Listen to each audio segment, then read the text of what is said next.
ہمہ وقت اپنی طبیعت کو نرم رکھو اور اپنی شخصیت کو آسان بناؤ. یعنی آپ کی طبیعت نرم ہو، اس میں وہ ہارڈ نہ ہو، وہ ہارش نہ ہو، وہ روڈ نہ ہو. یعنی اگر کسی سے بات ہو رہی ہے، کوئی اختلاف کا پہلو ہے، تحمل سے سنو، اس کو فوری رد نہ کرو.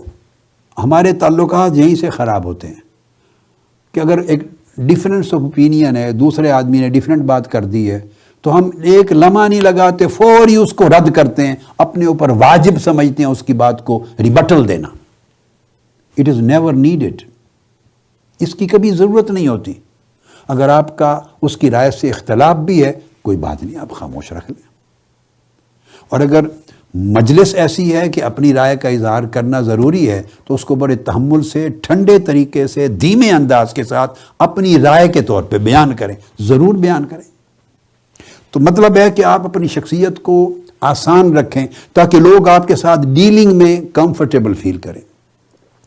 سہل ہو آپ کی شخصیت، لوگوں کا آپ کے ساتھ برتاؤ میں ان کو جھجک نہ ہو، خوف زدہ نہ ہو، آپ کے ساتھ ڈیل کرنا مشکل فیل نہ کو، وہ یہ فیل نہ کریں کہ سخت آدمی ہے. جب ان کو یہ فیلنگ چلی جائے گی کہ یہ سخت مزاج آدمی ہے، تو پھر ہزاروں چیزیں آپ کی نظر سے اوجھل رہ جائیں گی، وہ سچائی آپ کے سامنے لائیں گے ہی نہیں. آپ کو پھر صرف وہ باتیں کریں گے جن سے آپ خوش ہوتے ہیں، جھوٹ بولیں گے آپ کے لیے.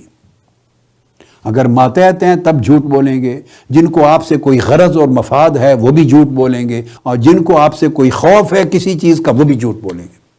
تو جب ہر کوئی آپ کو اپنی رائے میں جھوٹ بولے گا تو اس کا نتیجہ یہ ہے کہ آپ کی رہنمائی صحیح نہیں ہوگی اور آپ کے فیصلے غلط ہوں گے. اگر آسان رکھیں گے شخصیت کو تو ہر آدمی آپ کے ساتھ کمفرٹیبلی سچی بات کر لے گا، بھلے آپ کو اچھی لگے یا بری لگے، تو کم سے کم آپ کے کان پر سچائی پڑے گی، اس سے آپ کا ویو براڈ ہوگا. تو فرمایا کہ کن سہلن لینن للقریب والبعید. تو آپ کی شخصیت لوگوں کے لیے آسان ہو اور مزاج لوگوں کے لیے نرم ہو. شخصیت لوگوں کے لیے آسان ہو تاکہ لوگ آپ سے ڈیلنگ کرنے میں جھجک محسوس نہ کریں، مشکل محسوس نہ کریں، اور طبیعت نہایت نرم ہو،